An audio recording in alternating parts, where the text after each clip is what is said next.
औज़ुबिल्लाहिमिनश्शैतानिर्रजीम बिस्मिल्लाहिर्रहमानिर्रहीम। अच्छा, pouches case में हम हमेशा नीचे से ऊपर जाते हैं, तो सबसे जो नीचे में से जो बाहर एरिया होता है वो सुपरफिशियल होता है। जैसे-जैसे आप ऊपर जाते रहते हैं बॉडी में तो वो डीप होता रहता है, ठीक है? अब सबसे बाहर स्किन है तो स्किन सबसे सुपरफिशियल हुई। अच्छा, अब इसको आपने ऐसे देखना है कि हमारे पास एक होती है यूरोजेनिटल डायफ्राम। यूरोजेनिटल डायफ्राम की 2 लेयर्स हैं, सुपीरियर और इन्फीरियर। ये देखें, सुपीरियर फेशिया और inferior. Inferior layer of urogenital diaphragm को हम पेरिनियल मेम्ब्रेन कहते हैं।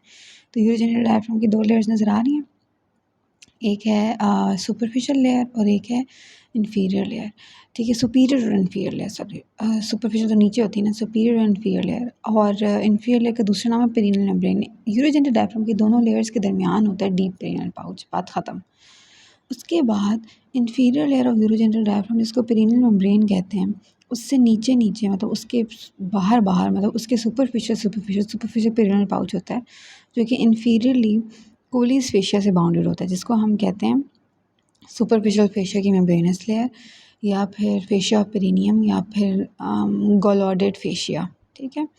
अब ये हमारे पास होगी सुपरफिशियल पेरिनियल पाउच की बाउंड्री। सुपीरियर बाउंड्री क्या है? पेरिनियल मेम्ब्रेन, जो कि क्या है? Inferior layer of urogenital diaphragm. Inferior boundary क्या है? क्या है हमारे पास इन्फीरियर बाउंड्री? इन्फीरियर बाउंड्री है कोलिस फेशिया, ठीक है? तो सुपीरियर बाउंड्री हो गई, इन्फीरियर बाउंड्री हुई, या फिर आप इसको रूफ और फ्लोर कह सकते हैं, ठीक है?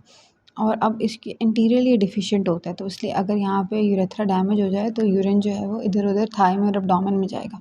पोस्टीरियरली इन्हीं दोनों फेशिया का फ्यूजन होता है, मतलब कि पेरिनियल मेम्ब्रेन का और कोलिस फेशिया का। अब इसके कंटेंट्स हैं BIS, बिस और BCG वैक्सीन। बिस क्या है? Bulbospongiosus ischiocavernosus superficial transverse perineal muscle. और BCG वैक्सीन क्या है? Bulb, crura, greater vestibular gland. Bulb of penis या vestibular bulb, crura of penis या क्लिटोरस और ग्रेटर वेस्टिबुलर ग्लैंड। और ये बल्ब डैमेज हो जाए या स्पॉन्जी यूरेथ्रा इधर उधर डैमेज हो जाए तो क्या होगा? यूरिन एक्स्ट्राविजेट कर जाएगा। तो ये था superficial perineal pouch. Superior boundary समझ आ गई, इन्फीरियर बाउंड्री, इंटीरियर और पोस्टीरियर, ठीक हो गया?